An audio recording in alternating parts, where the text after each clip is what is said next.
Strawberry Lounge, episode 5. Reporting to you live from Midtown. Our Today. studio. So mid. Today we have a very, very, very special guest. An incredible visual artist, multi-instrumentalist, and overall incredible songwriter. KINNERET! Hey, Queen. How are you? Chillin', killing. Yeah. Thank you so much for coming on the We're pod. so excited to have you. Before we get into all the millions of questions that Abby and I have for you, I didn't know if you could tell our listeners, who are probably going to be a lot of your own fans who may not even know, your origin story and how you ended up in New York. Yes. I've been in New York about 2 years now, like properly renting an apartment in New York for about 2 years. But I grew up coming here every summer, and Connecticut every Thanksgiving, because a lot of my family lives in New York, or is from New York. So my grandparents like both grew up in different boroughs and in New York, and then moved to Connecticut, and then raised my mom. And then my mom and my dad met in rabbinical school in New York. They're both rabbis. Wow. Yeah, and then Wow. my dad was offered a job at USC in LA to be the rabbi there at their Hillel. So they flew over and started a life there, and then I was born in LA and grew up there. But I've always kind of been like, I miss New York in my blood, like something like I want to take me back. I always felt a little out of place in LA, so it was time to move here with my boyfriend, who also lived here for a while. So we moved here together. Nice. Cool. And when did you were you always just a music fan growing up? Like, how did you get into music? How did you decide you wanted to start making music? Yeah, I always was a fan of music for sure. Both of my parents loved music. My dad was more of a musician, played guitar a lot, and he used to be like a song leader at summer camps. And he would sit in the hallway between me and my brother's room and like play guitar to us some nights. So music is in my soul. And then also like growing up with rabbi parents, I was like in religious music spaces, and I've spoken to other like clergy kids across all religions, and like it just like wires a musicality in you a little bit. For sure. So sometimes I'll like write a melody and I'll realize it sounds like an old like Jewish prayer, like a prayer. I did not mean to do that. Yeah, so that was kind of my origin. And then I went to a public high school in LA that had a performing arts magnet. I originally thought I would do theater, big theater kid in my heart. Girl, I'm with you. Yeah, yep. Yeah, but the theater teachers were like not great at the time, and I started bonding with a lot of the music kids, and so I just kind of like shifted, and I was like, oh my gosh, music is so cool. I went to all these like local shows, and that became what I wanted to do. That's amazing. And that led you to Berkeley, which did you attend for a little bit? Or technically, yes. Technically, I attended for a semester, which was really like a month and a half. I started in 2020, so I would have been class of 2024. Okay. So it was all online. Like nobody was even allowed to move to campus, which was a bummer. Because I was excited for like East Coast move. So that didn't happen. I was doing classes on Zoom, and then one of my songs blew up, and I was like talking to real music industry people, and like I was starting to be in that world, and I was like, instead of learning about the world, let me like be in it. And so I just deferred from Berkeley. You had the true Berkeley experience. I know. People tell me. Yeah. So technically I could go back, but yeah. How long can you defer? I think indefinitely for the online school. Like they have Berkeley Online. I would like be able to take that at any point, but I'm sure there's a limit with in person. I don't know when it expires. Yeah. The month and a half that you did you enjoy it? What classes were you taking? Like, I know it's hard to remember. I know I had some general ed, like English and stuff, but I did enjoy it. I barely remember it though. It was so much happening at once. It was the pandemic. I was like meeting all my college friends that I was just meeting online and on Instagram. It was like a very strange time. And then I had like this song, and I'm talking to labels, and like it was just like a perfect storm of things. So it's sometimes our memory like only latches on to the big parts of it. So I don't really remember the classes and the assignments. You had made a TikTok like about your experience with big labels. I was just gonna bring this up. Amazing. I was just gonna bring this up. And we're the this lore TikTok. Wow. Yeah, the lore TikTok. Wow. Yes, and I didn't know if you could talk a little bit more about going through like a major label process without having a team, like what that experience was like. Yeah. I mean, so I think my story is what it was meant to be, but part of me is always like, oh my gosh, I wish I had like a manager who was like talking me through everything and like guiding me through it and talking to these labels instead of like 17-year-old KINNERET talking to them. At this point, I would think I was 18. So 18-year-old KINNERET, like talking to all these people, and just like getting my advice from like the internet and a lot of like the rap community, which is very like anti-label. And so I was watching a lot of like rappers tell me like, don't let people take your masters, like protect yourself, like remember they want you, you don't want them. And so I kind of like crafted this like character that I thought I was supposed to be with the labels that wasn't even fully me. And then so I didn't have a manager telling me like what I should want from them, you know? Yeah. But the one person I did have on my team was a lawyer. And so he was able to tell me like, these deals are really not artist friendly. Like kind of like I was learning from the internet, like they were kind of predatory and they really just wanted to own my song, the one song even. And it wasn't even about like my whole discography or like what I was working on. Like it wasn't about the development of you as an artist. Not at all, which was like really disappointing to me because that's who I am and that's what makes me excited about this career is like the world building and the meaning behind it all, not the virality. And so to be seen as like this viral thing like the pandemic, it's like it has an end too. And so like there was a period where the stats were like insane. They were like, the labels were like, I can't believe how big this song is. And that was because one, it was a popular song, but also someone somewhere, I don't know who, made up this started this idea that if you listen to the song on loop while you study, it will like make you study faster. So that like turbo, great for you. Yeah. So I know, right? And so that like turbo fueled the stats. Like it was like my stats were like on steroids because it was like people were listening over and over at once.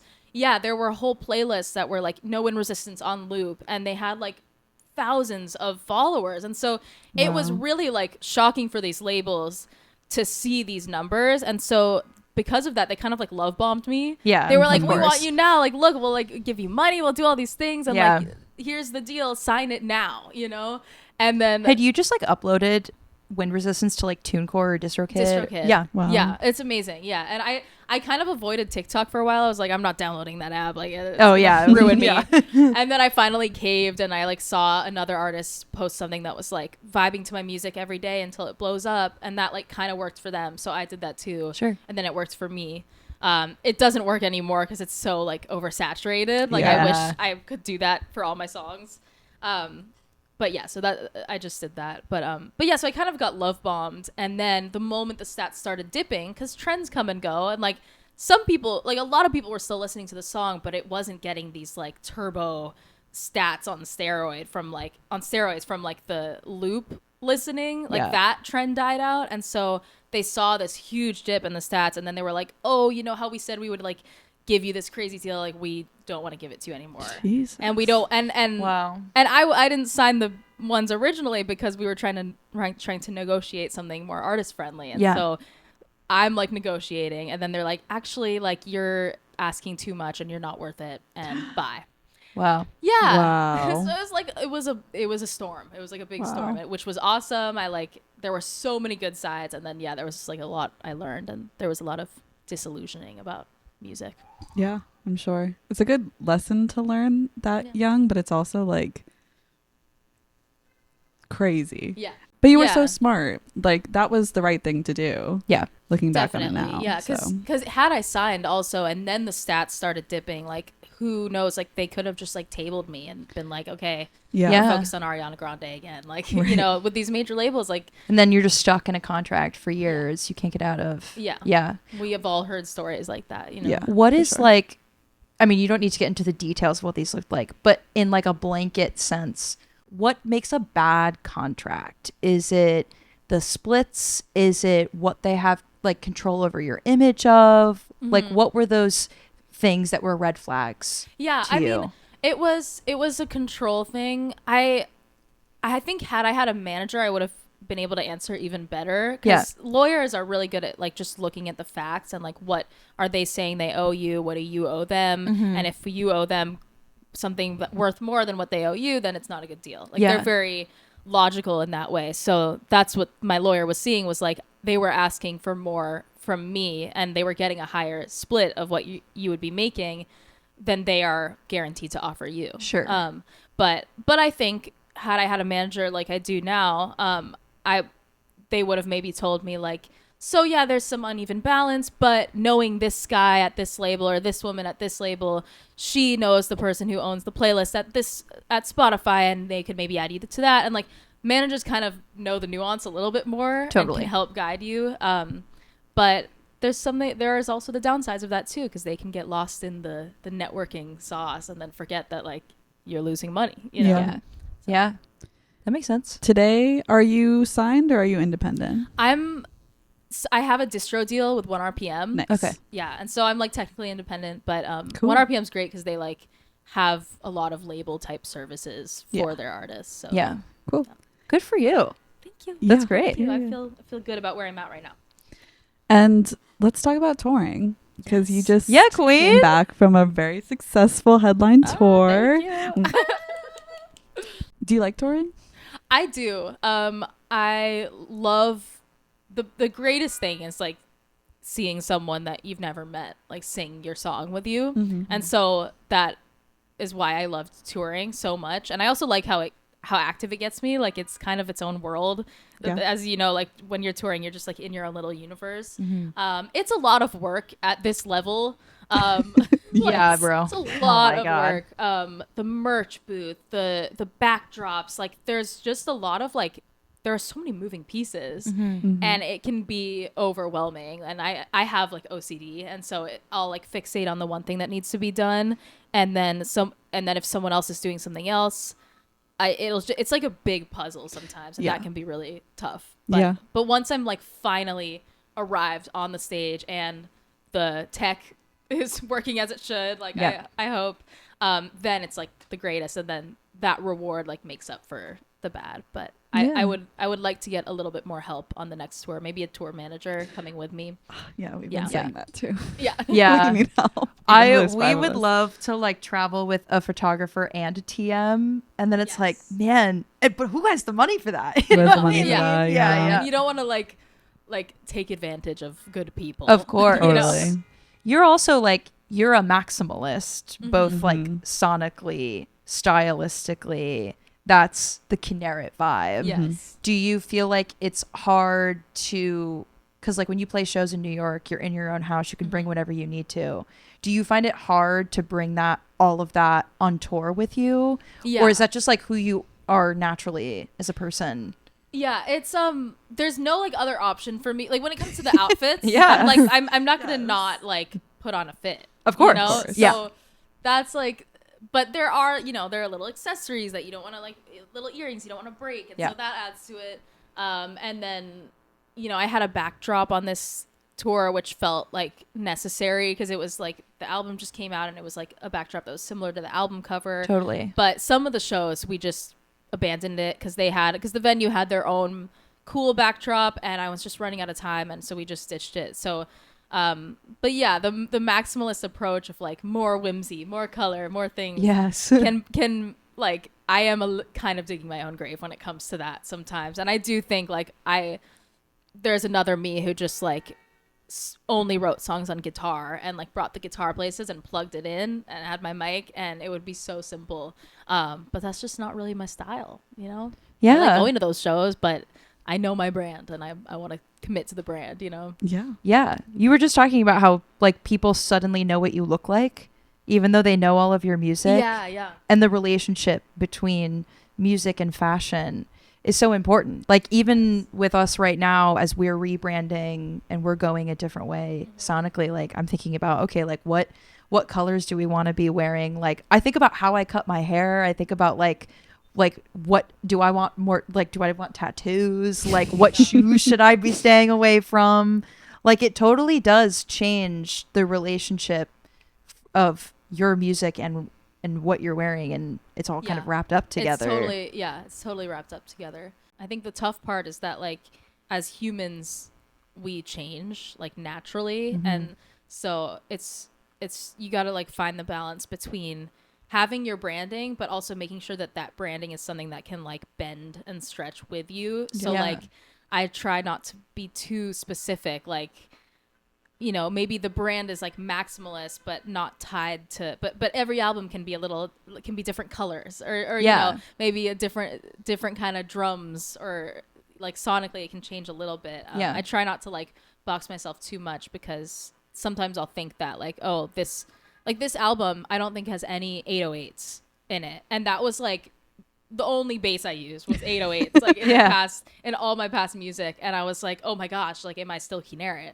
And it's like, but I'm not an 808. I'm like, I'm a song creator, you know, and all these songs, like, exist in that magical realm, you know, and so I can use different tools as I evolve as a person. Totally. And the new album is very you, and very just, like, polished and clean and amazing.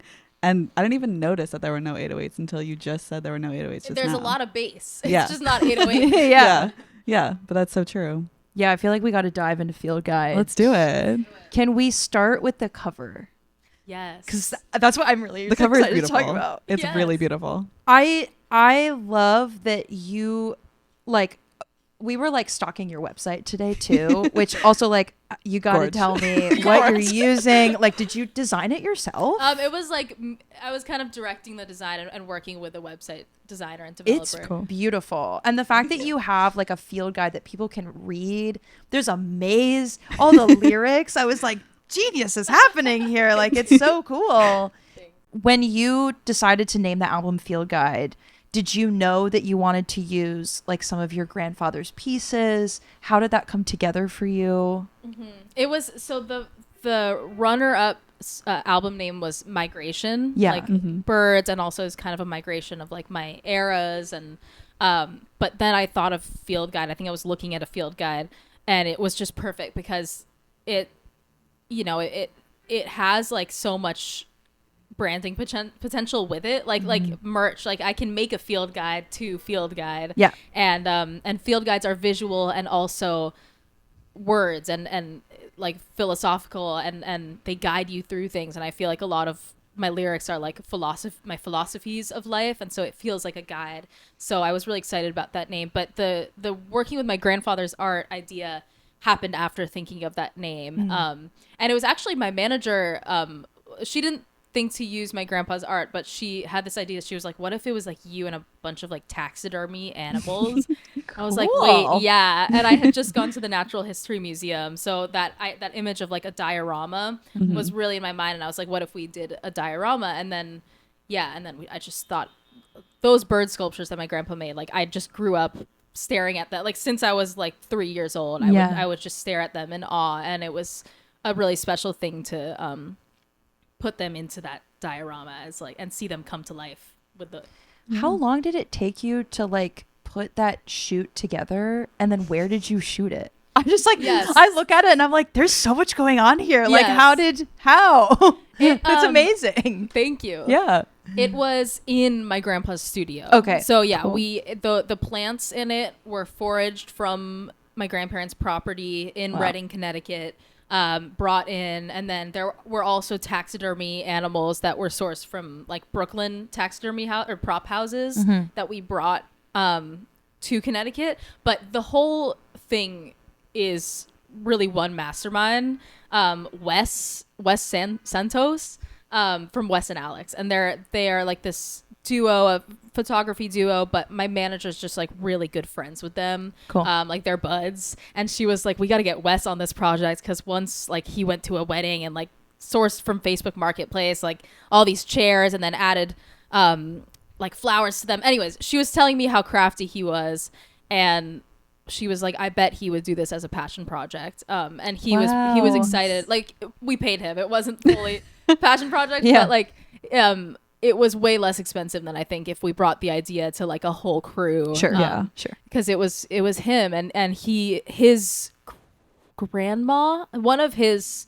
grandparents, or no, his dad, someone really he was really close with was an artist. And so he really understood the desire to like continue his work in my own way. Yeah. And he was passionate about it. So it was a 3-day thing. It was, you know, we arrived at night, started planning a little bit in the studio. Then the next morning he woke up at like 6 a.m. and built the entire set. And then around 1 o'clock we did the shoot, which was the album cover shoot and a music video we filmed in it. Yeah. And then some takedown, and then the next day just taking it down. So like really, really fast, and all resulting in someone being really good at what they do. Yeah. You know? Yeah. You talked about how like your grandfather worked, he like drew like Jethro Tull covers. Yes. And Wait, what? Yes, he did. I did not know this. Yeah, I'm trying to remember the name of that album, but the one with the heads. Yeah, the Jethro Tull and the Yardbirds was another big one. What? Those were actually not even drawings; they were woodcuts. So they were carvings. Yes. I'm sorry. That's fucking insane. Yeah, that's so cool. Yeah, we're currently trying to find the original block that he carved because my grandma's talking to the Rock and Roll Hall of Fame, and they want to try to get it in there. Oh hell yeah, that would be awesome. Yeah, yeah, cool. Very cool. Yeah, but one thing I want to add is like my grandpa was at that shoot, and a month later he was diagnosed with cancer. And he died about 2 months ago. Oh, and so it was like, so sorry. Thank you. Yeah, he was but just the timing is crazy. So Yeah. like that this wouldn't have been able to happen a month later because of his health and just the chaos that it brought to the place. But it was really special for him too. Like I remember when we put his herons in the set for the first time and all the plants were around them, he was like, I've seen these birds on display on a table since I made them, but I've never seen them like on the ground being birds. He was like, you brought them to life. Oh, that's so lovely. Yeah, it was really special. Wow. So, you know, what a great way to like pass on, like keep his work alive. Yeah. Yeah, it's amazing. Very cool. Continuing the amazing field guide journey. Also, like, I'm just curious why you chose birds in particular to really center the project. The birds chose me. Yes. Of course. I love birds. They're so cool. Yeah. And I have been in my birding era. Like I started loving birds in the beginning of the pandemic, so like 2020, but that's when I was living in LA, and I was just like, birds are cool. Like I'm someone who likes birds. But then when I moved to New York 2 years ago, I moved here not knowing anyone, like having no friends here except my cousins. And I was like, I want to make friends. How do you make friends? Through the things you love. So I joined like 3 bird clubs. Nice. And then I met people, but I also got really good at birding because like going on those walks and like watching people identify birds and then asking questions, like that is just how you get so much better so quickly. That started 2 years ago, and I kind of started writing the album 2 years ago. So like the course of the making of Field Guide was also my like birding journey. So it just had to be in there, you know? Yeah. So what is your writing style? How do you write songs? When do you bring other people in, producers, etc.? Yeah. It's like it's changed over time, but with Field Guide, it was mainly it would take place in studios almost entirely. Some songs I would like write a cappella, like on a train or something, like almost like a poem. That was like a couple songs, but the majority of them were a session I had with a producer. It was like a writing session where I was meeting the producer for the first time, and we started writing. And then once a song was made, then they went to the production session where the main person who produced most of the album was Torna, Ronnie, who goes by Torna, and he like kind of produced a lot of the songs and made them all like sonically go together. But the reason it was so many sessions and like people I was meeting for the first time was because this was the first album I made with my current manager, Kelly. And she, when I started talking to her, she was like, it's time to like figure out who your people are that you work with. Like, let's build your village, you know, and build out your world. And so the beginning of working with Kelly was like Pinterest boards and like just figuring out what the KINNERET world looks like. And then she was like, okay, now let's like find your collaborators. So Field Guide was like finding my people. And I imagine the next album will be just working with those people again. So it'll be a little different. It will be less first dates and more like just people I know. So I'm curious how that'll be different. Nobody talks about like how hard it is to find a really good working relationship with like one engineer or one producer. And it really is like dating. It really is. For sure. And I've had my heart broken. Like, too. Because like I've always wanted like the Phineas to my Billy. Like I wanted like they're like literally siblings, but like I wanted like a soul level like connection. The Paul to my John, like totally. And there were people along the way that I thought would be that for me, and then just like continued to not show up with me and not take it as seriously or not care. It wasn't even like they didn't get the music. That's the tragic part. Like I really thought they were musical geniuses and like really understood the vibe, but like on a business front or on a friend front, like couldn't show up, and I just had to accept that. We're dealing with that ourselves. I mean, we've had a couple of producers that have started to get involved, and then like they either just straight up ghosted us or they weren't the right fit. And it is really sad because it feels like it ends up kind of delaying your own process and you have to start over and finding new people. And that can be so hard.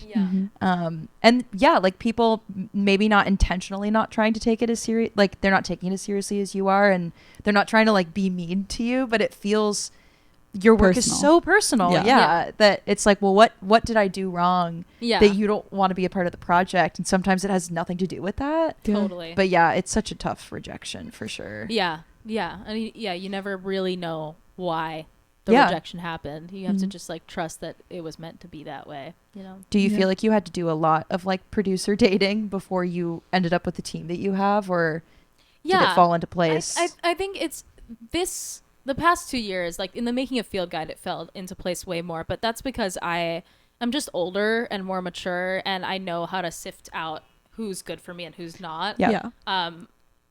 Was so bad at that when I was younger. Like, because I wanted everyone to like me and I wanted to be friends with everyone, and so I didn't have standards for myself.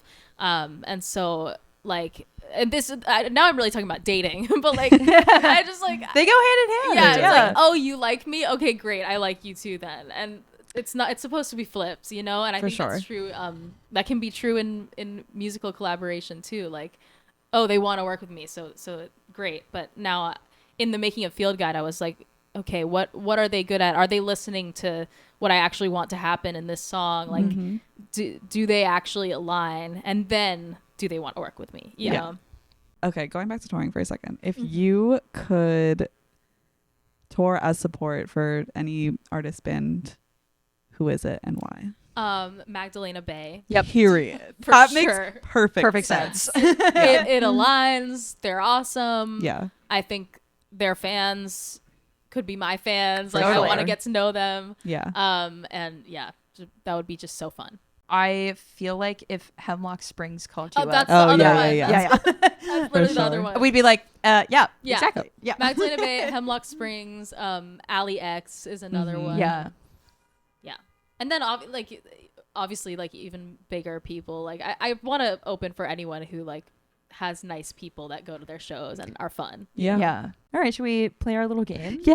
Okay. Yes. So I had this game idea, and you can tell me exactly what you'd like to do. But I know that, like, with Field Guide, the album is very much about birds, your connection to birds. And I didn't know if we could name some of your other favorite artists, if you could either assign them a bird that you think like either their vibe or their music Okay. connects them to, or an animal in general. I'm down. How I'm do you so feel down. about that? No, I'm Okay, ready. okay. I'm so ready. Okay, you could pick a bird or an animal. Like, Okay. doesn't matter. It's totally up to you. Off the cuff.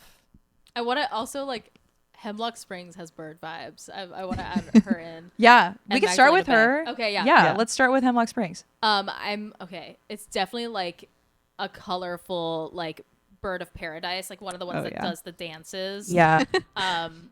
we'll have to put in like a Yeah, chart. we'll put in some pictures, Yeah. some charts. Yeah. yeah. Yeah, I'm gonna go. I wish I knew every bird's name ever, but I'm only working with what I know. But I think No, like you're good. peacock. Yeah, Okay. yeah. I love that. Feathers. Yes. Maximalist. Yeah. Yes. Oh, Magdalena Bay as Magdalena well. Bay. Yeah. They are a little bit more ominous. I'm getting like the palm cockatoo. I was Okay. kind of off, but this is Magdalena Bay. Amazing. Yes. Okay. The Beatles. The Beatles. The great. Beatles. They're gonna have to be a long-tailed tit. Nice little UK bird. Period. I was also like, is it a cop out to say they're like a blackbird or That Blackbird's yeah. good too. But Blackbird, like Paul wrote that. I think that was like a civil rights. It was. song. Right, Like, right, that's right, about right, right, someone right. else. Yeah. That's sure, not sure, Paul. sure. Yeah. No, that makes a lot of Yeah. sense. But the long-tailed tit, and what a long tail of the Beatles. Yes. True. Yes. True. And Or Blue Jay outliving Way. yeah, and outliving them legacy. Blue Jay Way. is Blue Jay great Way. too. Period. Kate Bush. Oh, she's giving like some kind of goose. No.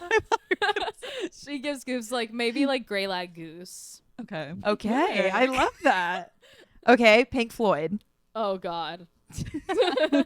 Pink Floyd is like a nightjar. And I'm gonna be Oh, you like, I say know yep. exactly Yep. what that is. Yep. Yes. Okay, Nightjar. Okay, Crumb. Oh, Crumb is a western bluebird. Period. Okay. Telling all the bluebirds. Jefferson Airplane. I'll go yeah. American Robin. Oh, Yeah. yeah. Classic. Classic. Like Classic. very northeast, like Yeah. cozy. Yeah. yeah. Yeah. Classic bird for a classic band. The Moody Blues. Oh yes. I think they're giving Morning Dove. Yeah. Also Ooh. classic. Yeah. Okay, Simon and Garfunkel. Oh, pigeon. I love that. Can you yeah, elaborate? let's on that elaborate one? on that Well, one. they're just like New York classics. Yeah. Yeah. And I just love walking around New York listening to Simon and Garfunkel. So I've like looked at many pigeons while they were playing in my ears. Yeah. Yeah. They're Yeah. reliable. Reliable. You know exactly what you're getting when you see them. Yeah. Yeah. Yeah. And also they kind of like fell off. Pigeons fell off? We used to like be all about Breaking pigeons. news. Oh yeah. Like when they were our messengers and everything. And Yeah. like Simon and Garfunkel are an old group that aren't together anymore. So Yeah. they fell off. Yeah. That's so very true. All right, Sugar Candy Mountain. Sugar Candy Mountain is gonna be a California scrub jay. Excellent. I'm They're so from the Bay excited to look Area, at these so- pictures. Smart. Smart. Very smart. All right, last two. The Gorillas. I want one that walks funny. The American woodcock. Ooh. All right, last one is Billie Eilish. Okay, yes. She's giving like little songbird. Yeah. Yeah. Like a finch Yeah, situation? like a goldfinch is yeah. great. Yeah. Can I also Wow. ask what you think Strawberry Launch is? Yes. Yes. We're I gonna have to get wanted it to say tattooed on flamingo ourselves. because of the colors, but also you have flamingo vibes. I It's giving flamingo. I love that. Flamingos are fun birds. They're fun and they're Yeah. like squad as fuck. Like Yeah. gang. Well, thank you so much. Thank you. I can't Yeah. wait to look up all these birds. Yeah, same. My mom's going to be so excited that I'm more educated on birds. She's going to love that. Should we do major minor? Yeah. Yeah. So we explained to you before, but maybe we don't explain it We haven't explained it since the first episode, Yeah, so maybe we'll go into We it really a little. haven't. Major Minor is a segment we do where we all go around and say a major artist that we're listening to right now and a more local artist we're listening to right now. Totally. So would you like to go first? I would. I wrote mine down so that I make sure I get this 300% right. Mm-hmm. For my major, I am recommending everybody listen to Electric Ladyland, Jimi Hendrix album from 1968. Classic. I recently made a video with some friends, and I gave this final piece of vinyl to someone else, and I forgot how amazing of an album this is. Mm-hmm. And yeah, All Along the Watchtower is one of my favorite songs, so go listen to that.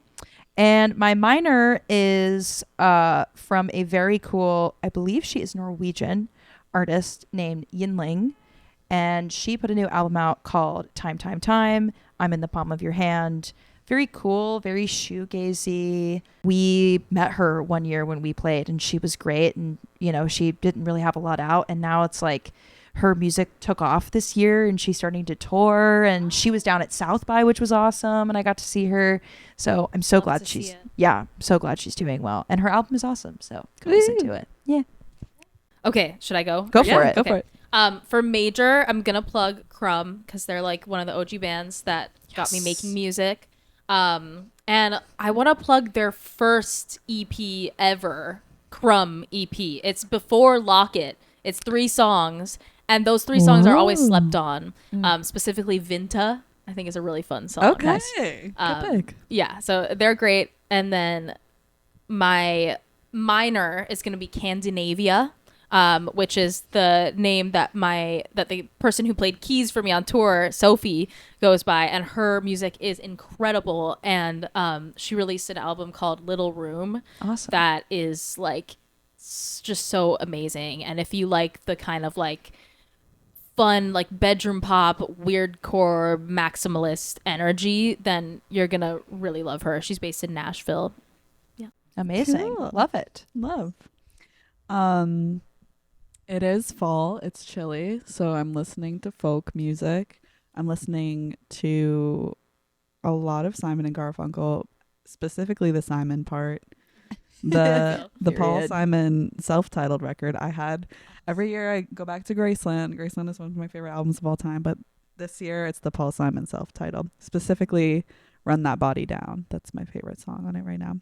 And then for my minor, it's an album that came out in September called Michelangelo Dying by Kate LeBon. I think she's British, or maybe she's from Wales. And the song is Mothers of Riches. The whole album is amazing. If you love Cocteau Twins, if you love anything My Bloody Valentine, kind of shoegazy, less heavy than My Bloody Valentine, but listen to it. It's so good. Amazing. Yeah. Well, Kinneret, thank you so much. Thank you so much for coming and hanging. An honor and a pleasure. And go listen to Field Guide. Go watch the music videos. Go party. I bet you wanna solar kiss, kiss, kiss, kiss, kiss, kiss, kiss. Okay. All right. Love you. Bye.